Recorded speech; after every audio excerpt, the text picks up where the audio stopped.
sit still. 86 years later with no regret. You know that man can't sit still yet. The Great Depression couldn't get him down. He worked for his dad's store in town, collecting money in small amounts. Poor whites and blacks in their furniture accounts. Stetson Kennedy wants us all to be free. Stetson Kennedy wants us all to be free.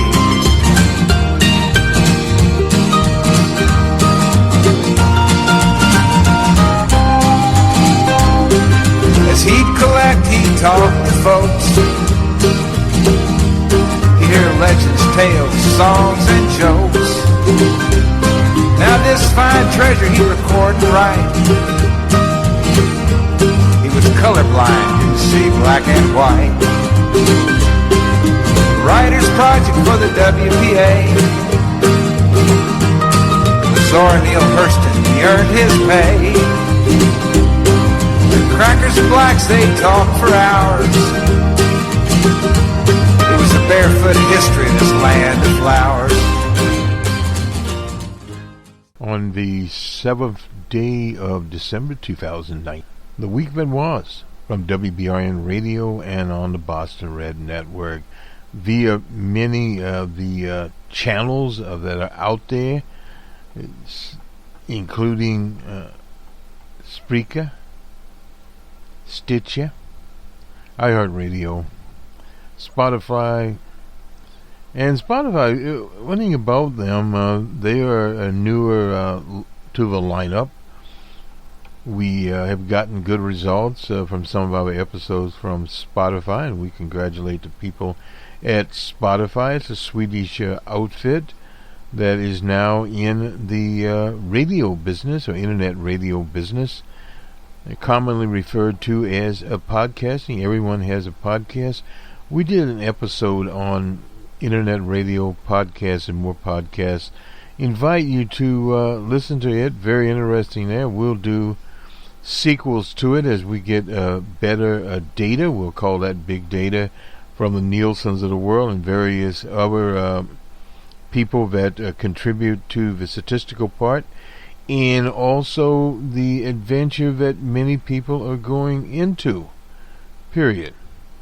Now let's do a little roundup of the news here. We've had various machinations in the UK. Boris Johnson was handily defeated in the UK Parliament, and now a bill to further, as they say, rein him in his quote-unquote anti-democratic antics in the House of Lords. But in the House of Commons, he lost his vote. Some of the Conservatives crossed the aisle. The Lib Dems, now the Liberal Dems in the UK are basically the Liberals in the US, a middle-of-the-road bunch of people. And the truly progressives are the Labour Party, which we favor. We don't get to go around on that particular one. And I was listening to the BBC, I believe it was earlier this morning, about what has happened with the polarization in the UK behind Brexit. You have the Leaves and the Remainders, and that is a position that is not attached to any of the parties. You have people in the Liberal Party that decided they wanted to leave the EU, and people that remain, and the same thing in the Tory party, although the Tory party is much more of a leave party. And then you have Nigel Fuel, I'm missing his name there, Farage. Anyway, Nigel Farage, he is a hero to DJ Trump along with Boris Johnson. and they've created a lot of problems for the UK, both politically and also in the economic sphere. And we'll have more of that on the Numbers Man show. We'll talk a little about the UK economy on that show. Put a little plug in here. We'll have the Beige Book, that is from the Federal Reserve, on the various districts around the country. We have the latest jobs report there, a minimal jobs report that the administration had promised those types of figures would not occur in around 160. And the numbers were saved by census workers, something the administration tried to basically destroy, 25,000 of those. And incidentally, they're all subject to revisions. So we'll leave it at that with the economic sphere. But in the political sphere, we remember the president of Zimbabwe, and the founder, freedom fighter, Comrade Robert Mugabe, who died this week. And we'll have a special program on him. And we noticed various the commercial media, including the BBC, have slanted the coverage and tried to place President Mugabe in the quote-unquote dictator's chair. They've used that before, where they have the audacity to place people such as Kim Il-sung, and Kim Il-sung played a vital role in the liberation struggle from Rhodesia to now what is Zimbabwe. Just as President Mugabe put a lot of his quote-unquote eggs in the education basket. Nothing is perfect when you operate a government, but you have to understand that the sanctions against Zimbabwe caused many of the economic problems. They would say that the redistribution of land, but that was something that was a long time coming. And those that admit now that the land distribution, as many things, has settled down, and the productivity in terms of crops has started to make a comeback. Now, these farms that were taken away primarily from European farmers were commercial farms, and land was allotted to people that did not have land. They called them the War Veterans group there in Zimbabwe. So that had happened, and now the administration that is there now, is planted there, has encountered many of the same problems in the economic sphere. There are problems with transport, there are problems with power, and various other things that happen in a developing country. But the education card is one thing he will be remembered by, that's President Mugabe, and also at the same time the struggle itself against white supremacy. That has not been mentioned.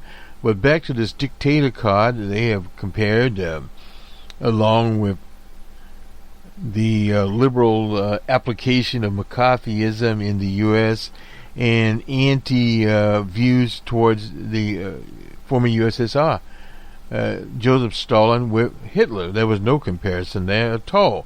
But this is something that people heard. Of course, it has passed from the political lexicon.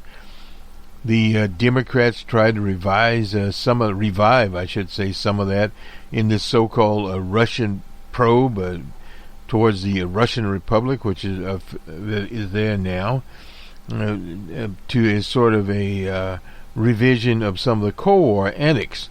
But those things don't really stick to the old wall these days as much there. Now, as far as the revival, I should say, of these various right-wing formations throughout the world, that is a conceded effort by various people. Started with something called The Fourth Way, was written by a Russian author. I don't know his name. I was thinking about that the other day, and we'll get it to you. But basically what that talks about is features of both socialism and fascism. The better parts of it basically belongs down to, but running nationalist programs. Well, in the type of world that is now, starting with the first President Bush, called the New World Order, is a global community, whether it be with the EU or these various other economic and political formations that are out there, is no longer appropriate and has caused all kinds of problems. So you have that in the UK with old Nigel Farage, and you have it also in France. You have it in Italy with some of the parties there. You have it in Greece with the voting out of the Syria people there. And I was talking with a fellow about that, and he said, well, he had predicted that. Well, again, you have to understand that the Greek government, their relationship with the IMF and with Europe, in particular the EU, loans were out there. Germany was pushing it, and they had to come to some accommodation. Greece does not have a manufacturing economy as such. They're pretty much a local economy. They have tourism and some other things going on there, but not much beyond that. They do a little shipbuilding. But again, that is a situation you get in, and many of these so-called leftists that criticize them have never ran a government on the face of this earth. That's the Trotskyist formations and various others out there. But in Greece, yes, the right wing has come there. Has the right wing solved their problems with their various prescriptions? No.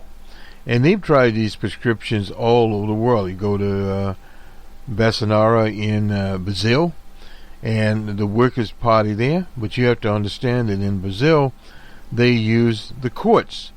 And that is why former President Lula is in jail now. But the Workers' Party is still there, and it will come back. It's a matter of struggle. So you see all of these political formations out here, and of course the reason for them is the same reason that you had when Schicklgruber, the Hitler and his fascism, Mussolini, they were backed up by the capitalist class at the time, and that is the key. You see this big showdown now in U.S. politics with Bernie Sanders, an independent socialist, and then of course on the left end, we'll get into some polling on that, Elizabeth Warren from the left side, but she is a reformist, whereas Bernie is proposing major changes to the capitalist system. Now, is Bernie the chief of a socialist party? No, he's not. But each country has its own particular context as to how they get to quote-unquote socialism. Of course, we'll leave that to DJ Trump to explain that to people. But there is a crisis in capitalism, and Dr.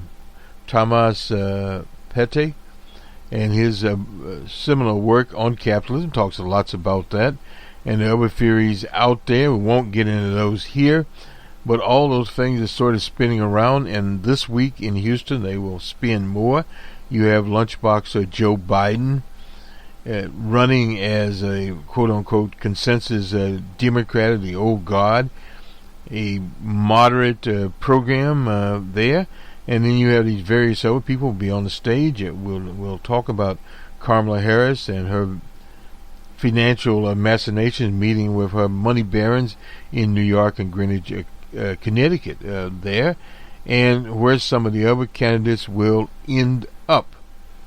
Because you start out with more than 20 candidates in that field that were put in there by the capitalist class. We won't say elites. People in political science used to like to talk about elites, but again, these are people, and the debates themselves are hosted by various conglomerates, corporate conglomerates, whether it be ABC, NBC, doesn't really matter there, but they get their spin in. We used to have those debates, quote-unquote bipartisan, and the League of Women Voters. They got out of it, so we no longer have that type of lens to refer to. In other news, MIT, the MIT Media Lab, and there's a story evidently in the New Yorker that highlights the relationship of the late Mr. Jeffrey Epstein and the lab, and evidently, according to the emails, we'll just say what the article is, and we'll get to the article later here, maybe on the Monday Morning Quarterback, that some $7.5 million was transferred to the MIT Media Lab. MIT has not said a lot about this. Anonymous names were used, and also in the article, and when we go, we'll talk about these people that were supposedly conduits. But you have a situation what the MIT lab says and what the story says, verified by some of the emails. And until the MIT Media Lab opens its books up, these stories perhaps will float around. We know he had an office there, but after his 2008 conviction, things changed, and they said basically the MIT, they had severed their relationship. He even had an office there in the Media Lab. So you'll get these stories, and with Dorian, a controversy even on Dorian, and it involves again DJ Trump, and the whole idea would the storm go to Alabama. We'll talk about that, the Alabama coast around Mobile, that area. They do that sometimes, but again, there's a situation with the meteorologist people, the meteorological community, denouncing the DJ Trump, and to his aid comes the Oceanic administration there, and we'll get to a little bit of that. And we have Uncle Karl Rove talking about redistricting. We'll start with that one, and the former Attorney General. So that's basically where we are on this Saturday morning. Boston Radio, the Jerry Pippin broadcast booth. So let us get to some of this. We'll start with Uncle Karl Rove. He's writing in the Wall Street Journal, as he normally does. And on the 5th of September 2019, the national battle for redistricting, to the degree Americans are following politics right now. The presidential contest draws their attention, but the Democratic primary isn't the only race that matters. Many politicos in both parties are keenly focused on the bottom of the ballot. Democrats and Republicans will spend tens of millions of dollars. This goes back to the admonition by Thomas P. Tip O'Neill, that represented parts of Boston. He was also the Speaker of the House of Representatives, that all politics are local. Anyway, nonetheless, a handful of state legislative seats in 16 states for one main reason: congressional redistricting. The Republicans were good at that, as required by the Constitution. The 2020 census, then it would reapportion the House, taking seats from states whose population haven't kept pace and transferring those that are rapidly growing. In 2021, states must draw new lines. In 2010, aided by President Obama's popularity, so Uncle Karl says, the GOP picked up, it's a staggering amount, 720 state legislative seats, and took over 20 additional state legislative chambers, aided by the Koch brothers. Incidentally, they did a lot of money. They did their groundwork there, combined with a wave of gubernatorial victories, which set up the thing to redistrict and gerrymander the hell out of progressives in those states. The Democratic Party was caught napping in 2010. That's unfortunate.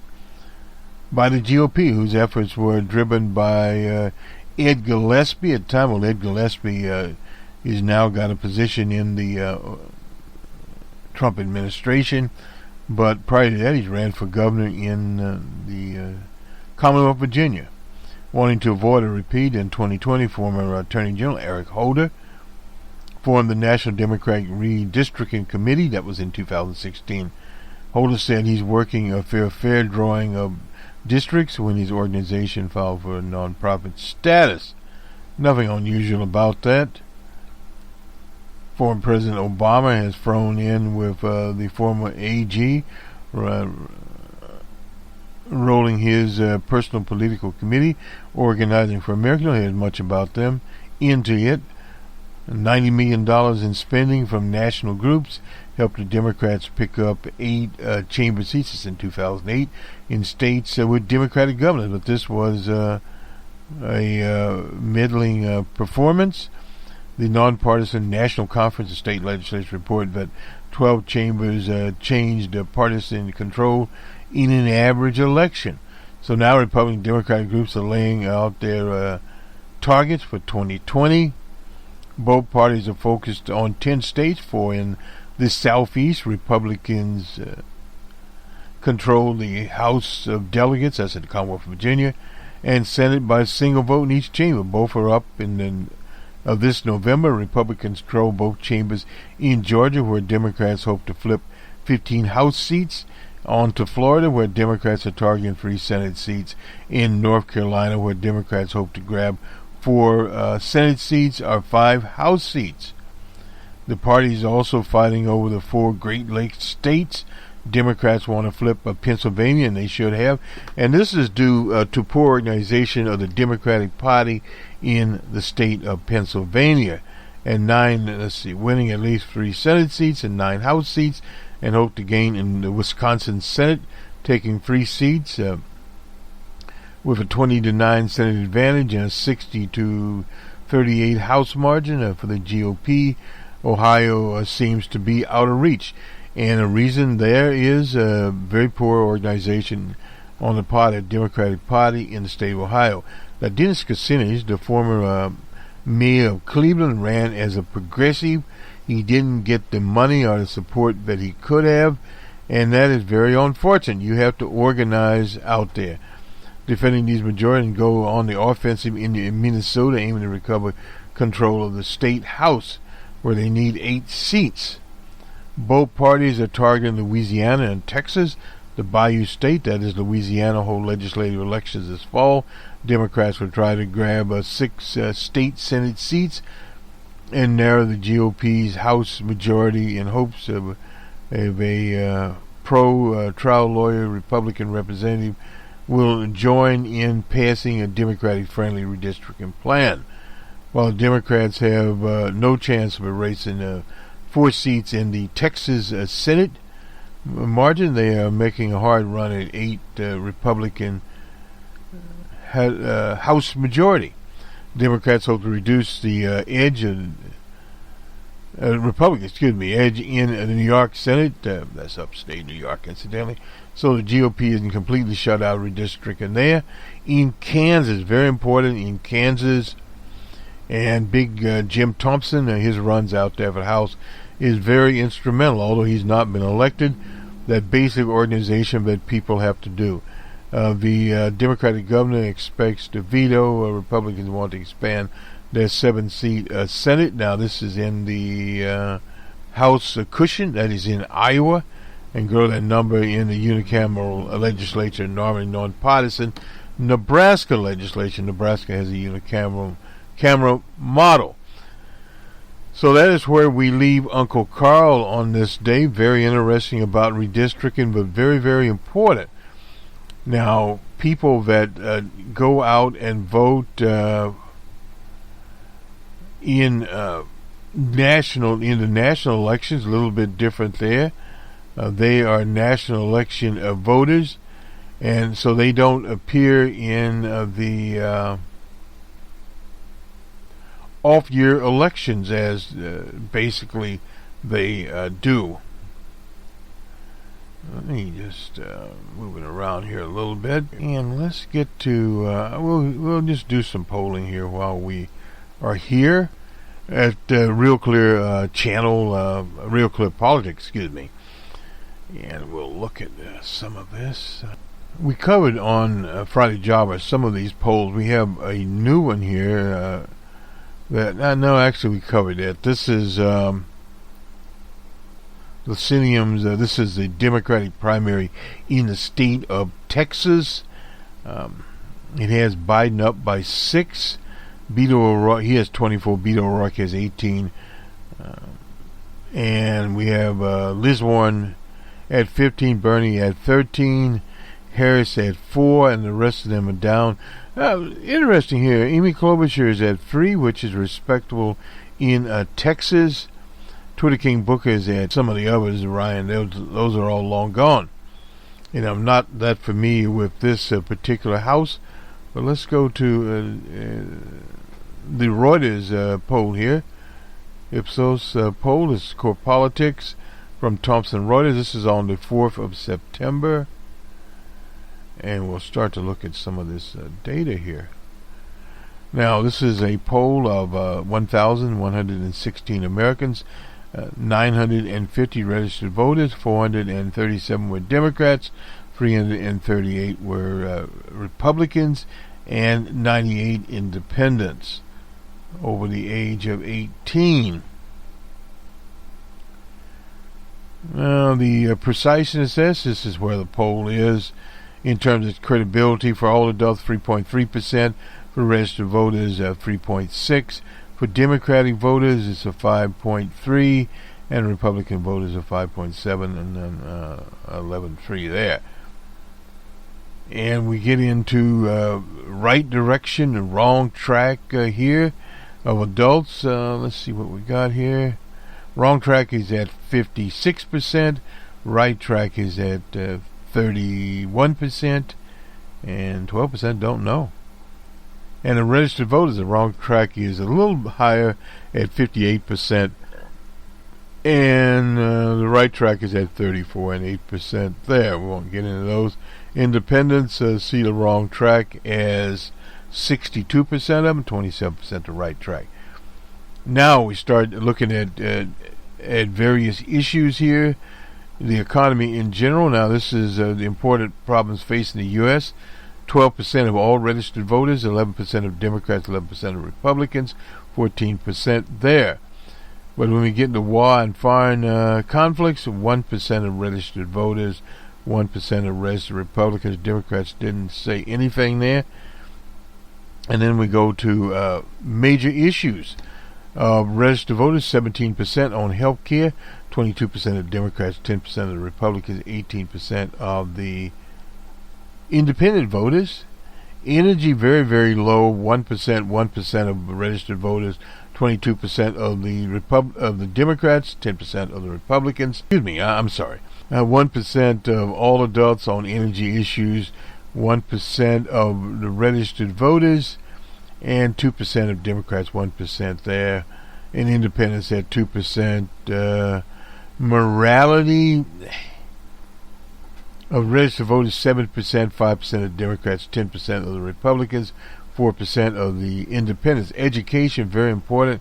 We talked about the former President Mugabe's championing it in Zimbabwe. Anyway, of the registered voters, 4% of the Democrats, 5% see education, 3% of Republicans, 3% of the independents. Crime.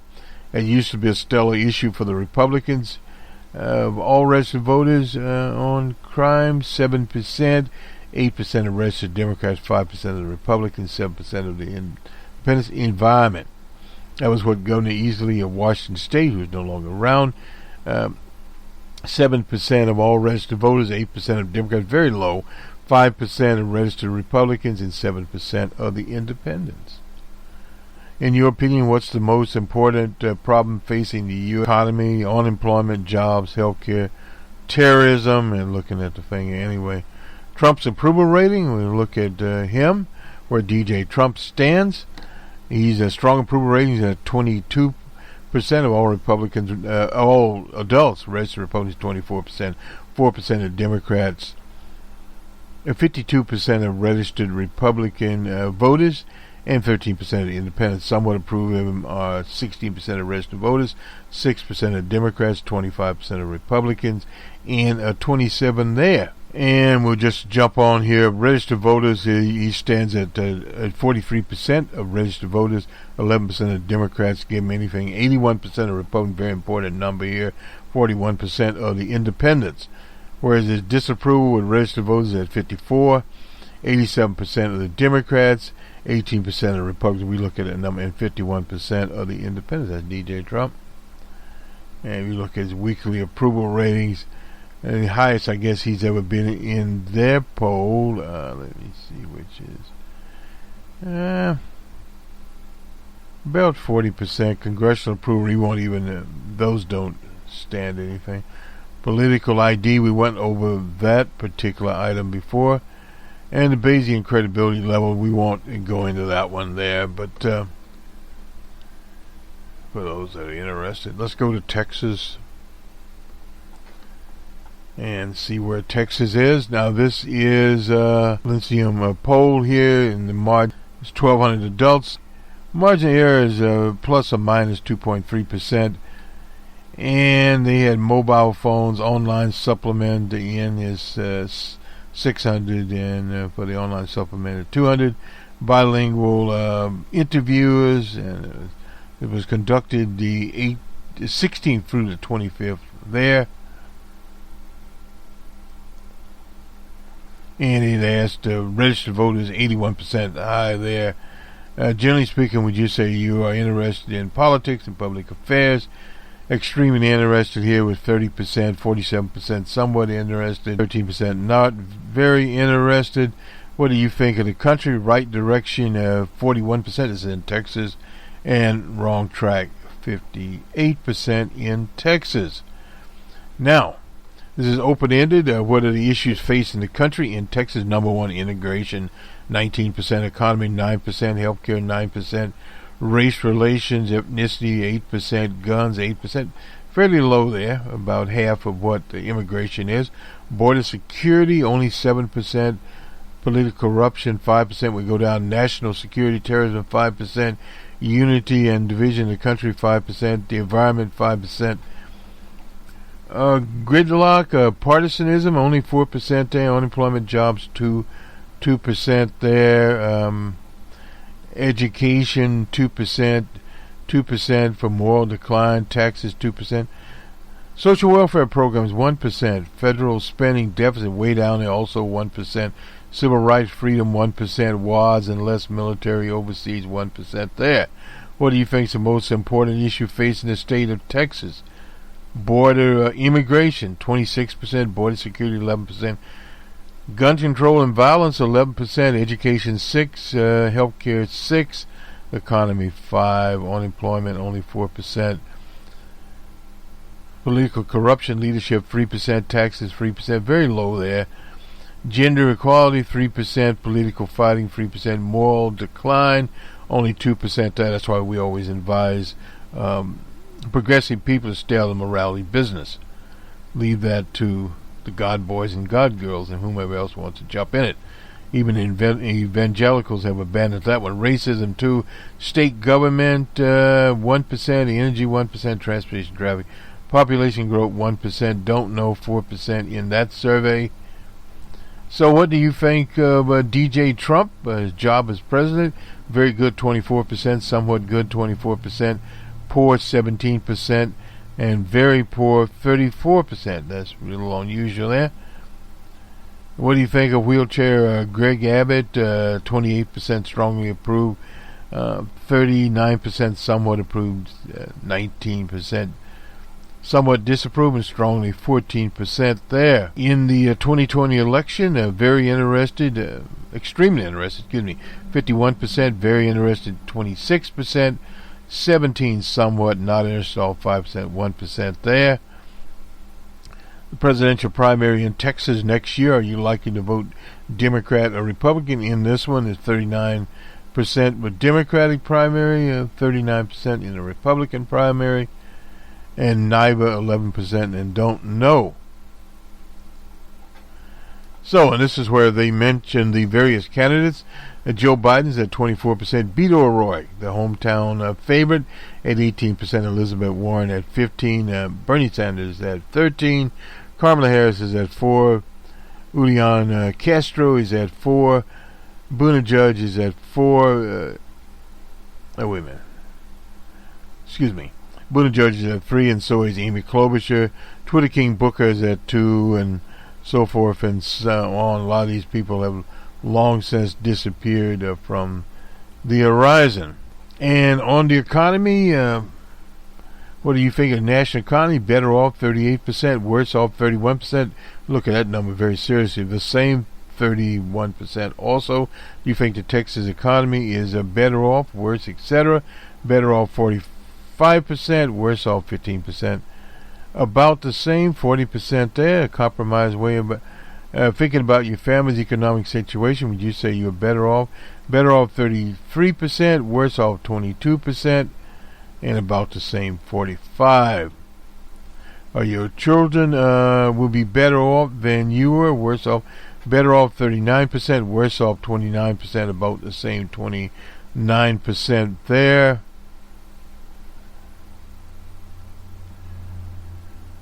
Democracy is the best form of government. 53% strongly agree there. 29% somewhat agree, and 7% strongly disagree. I guess those are the fascists and totalitarians out there. Are you satisfied with the way democracy is working in this country? Very satisfied, 11%. Somewhat satisfied, 42%. Not too satisfied, 29%. And not satisfied at all, 13%. Which is the greatest threat to American democracy? 24% say foreign countries, and 62% domestic forces. Which of the following is the greatest internal threat to democracy? Money in politics, 28%, 19% had the media, uninformed voters at 15%, poor prepared candidates for office at 14%, people who don't vote at 9%, the size of the federal government at 6%, the two-party system at 5% and 1%, and they have no opinion at all. Ordinary citizens can do a lot to influence the government in Washington. 51% agree with that. Ordinary citizens can't do very much. 41% there. Which of the following statements come close to your own views? Voting gives people like me, some say, about how government runs. 68% there. Voting don't affect government. 31% there. And some other questions. The rights and freedoms of all people are respected. 78% there. And views of people who are not in the majority are respected. 56%. The military leadership does not publicly express support for one party or the other. 56% there, somewhat 22%, and not very important. 11% people agree on basic facts, even if they disagree politically. 54% said that's very important. 29% said it's somewhat important. 8% says not important at all. People have a right to nonviolently protest. 66% there. And 29% somewhat, and then we get in a single digit. News organizations are free to criticize political leaders.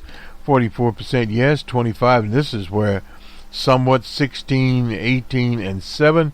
The system of checks and balances between the president and the Congress.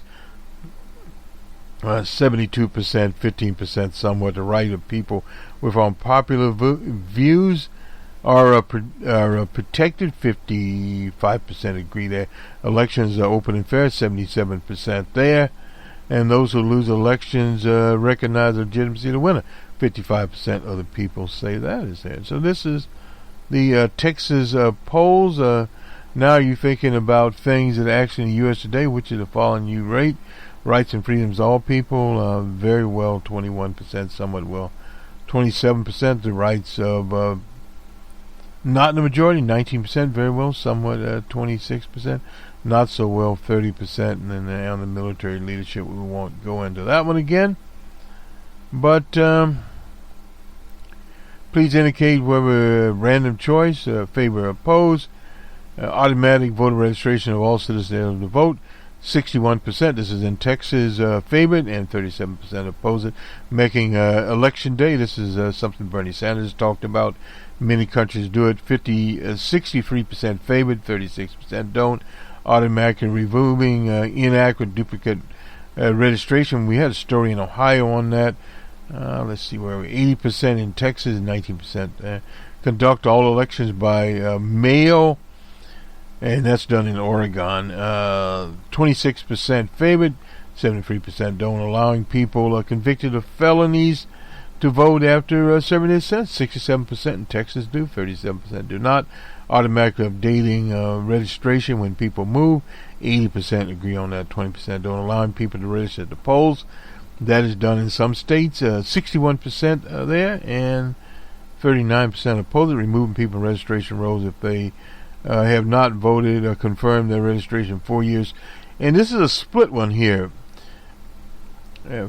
47% favored, 52% don't, requiring all voters to register voters to show government ID, and issued ID at 81%, 18% not, requiring voting machines and paper ballots. We talked about that. It was talked about in NPR situation, criticizing quote-unquote Moscow Mitch for not bringing it up.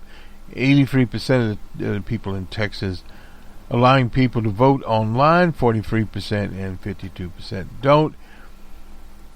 Do you think attempts by Russia with foreign governments to influence elections is a major problem? 49% yes, 30% minor, and not much of a problem, 21%. You can see where that is going.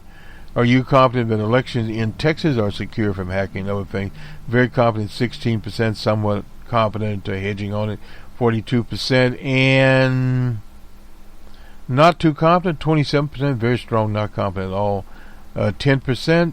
Thinking about elections is very important. Ineligible voters are prevented from voting, 63%, very strong, 21%, somewhat.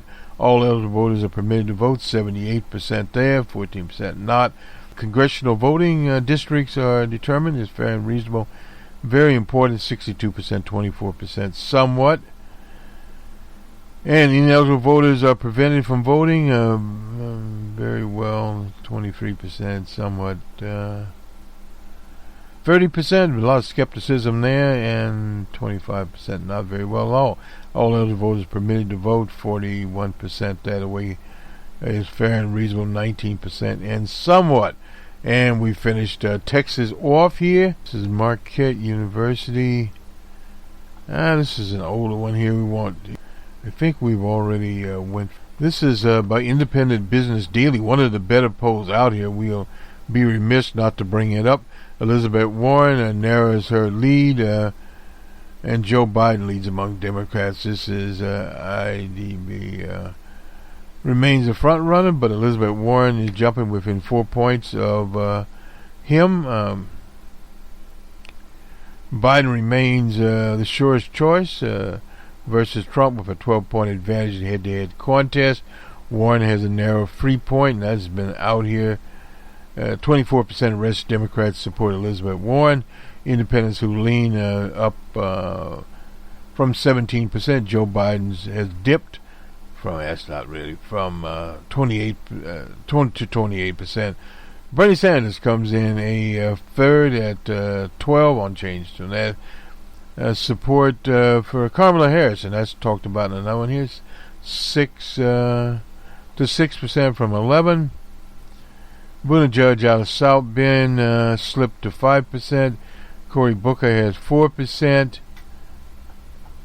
And that's basically where it is here. Bernie Sanders leads DJ Trump by 4. Harris and Warren by 3 points there. And this is an important issue here.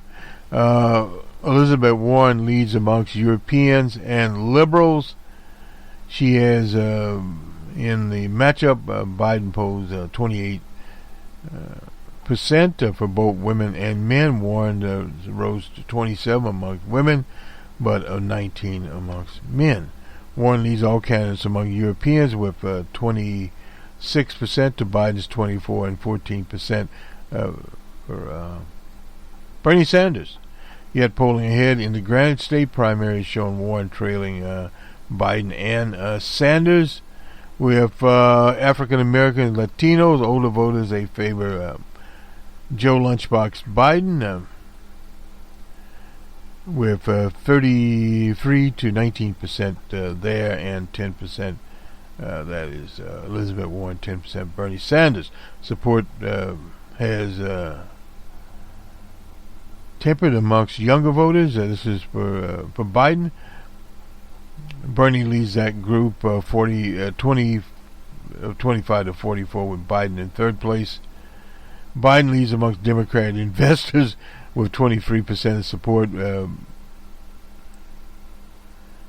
Warren and Sanders, who are proposing sweeping changes to tax and regulation, are at 16. Other polls coming after the September 12th debate, in which Biden appeared on the same stage as Warren, off of solid evidence to where his lead is sustainable. Now, this poll was 903, was conducted the 22nd of August to the 30th of August there, And that is their poll, and let us roll on here and see if we can get this story here. We'll have to try again. From the Public News Service, for whatever reason, we're not able to get it. This is this Trump controversy. I guess we'll throw it in here. The NAA backs Trump on the Alabama hurricane forecast, rebuffs the National Weather Service. Now, this is the National Oceanic Atmosphere Administration. State Alabama was in fact threatened by the storm at the time Trump tweeted Alabama was likely to be hit, referring archived hurricane advisories. The statement from them said the information provided to the president and the public. Now, this is between the 20th of August and the 2nd of December, demonstrating that tropical storm winds from Hurricane Dorian could impact Alabama. And I was talking to someone about this. You have to be very, very careful. In an unusual move, the statement also admonished the National Weather Service office in Birmingham, Alabama, which released a tweet contradicting Trump. The statement said the Birmingham National Weather Service Sunday morning tweets spoke in absolute terms that were inconsistent with the probabilities for best forecast product available at the time. Released 6 days after Trump's first tweet on the matter, National Oceanic statement was unsigned, neither from the acting head nor from a particular spokesman. Statement Friday made no reference to the fact that when he tweeted the Alabama was at risk, it was not in the National Hurricane Center's core of uncertainty. Anyway, these kinds of things are arguments that are very circular. Alerting government officials is actually illegal. Altering, government official weather forecasts when addressed false reports. Whoever knowingly issues or publishes any counterfeit weather report or warning of a condition falsely representing such reports or warning has been issued or published by the Weather Bureau, the U.S. Signal Service, etc. The Weather Service is a modern version of the Weather Bureau. So, in fact, the criticism about the modified map Trump fired off, insisting Alabama was at risk, including presenting a map depicting a small possibility that Alabama would see tropical force. The map indicated only a 5 to 20% chance, which is reasonable. Beginning Monday, however, by the time his tweet on the further odds were down to a 5% chance. 10 days ago, computer models did not present a scenario in which Dorian would strike Florida. So, in other words, the takeaway here is these models change constantly. And you have to be very, very careful. I thought the Alabama statement Sunday morning that the Birmingham statement would have no impact for Dorian was spot on. This is from one meteorologist here, and the president's misleading. And from the union, Meteorological Union, stated in a tweet that the hardworking workers of the National Weather Service have nothing to do with uttering disgusting or disingenuous tweets sent out by the management at the Oceanic Administration. So here we go again. And here we go again. All right. So let's see. We had someplace here the odds of, I don't know where that is.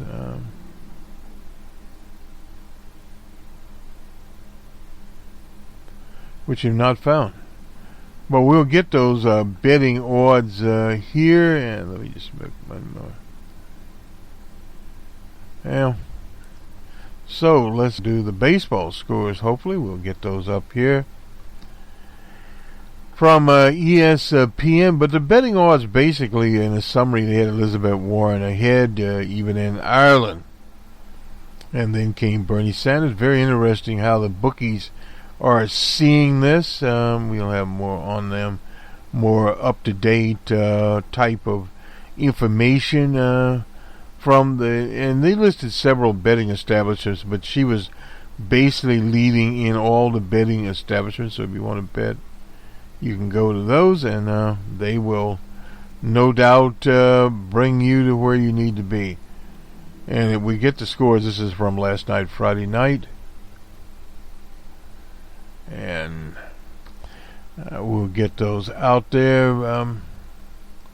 We used to have some sites that brought this up. In other words, the Brewers were in Wrigley Field Cubs at 7-1 there. The Marlins and Nationals, it was the Nationals 7-6. The Athletics and Yankees, it was all Athletics 8-2 in that contest. The Mets and Phillies in Philadelphia, 11-5 Mets over the Phillies. And the Astros beat the Blue Jays 7-4. Cleveland and the Rays 5-0. Let me make sure I got this right. Okay. Wait a minute, just a minute here. Make sure I got the right date here. Yeah. No, we don't. Sorry about that. We got the. Wonder why we got the wrong scorecard here. That's happened before. So I guess we have to abandon. We've had this problem before, and I'm not certain why we've had it. Those are the wrong scores. Disregard those. Those were from a week ago. We're going to have to use a different system to bring up the scores, so we'll abandon that without having to take a station break here. And it's probably just... Incidentally, we have a Numbers Man report where we'll talk more about the economy and the developments over the weekend there. And for some reason, baseball scores. Well, as they say, this will end our report. The week that was, and editing will take care of some of this. 7th of September 2019. Have a good weekend, everyone. We'll talk on the Monday Morning Quarterback on this channel and on the macroeconomics or the economics channel. The Numbers Man, very, very strange reason there. Anyway, nonetheless,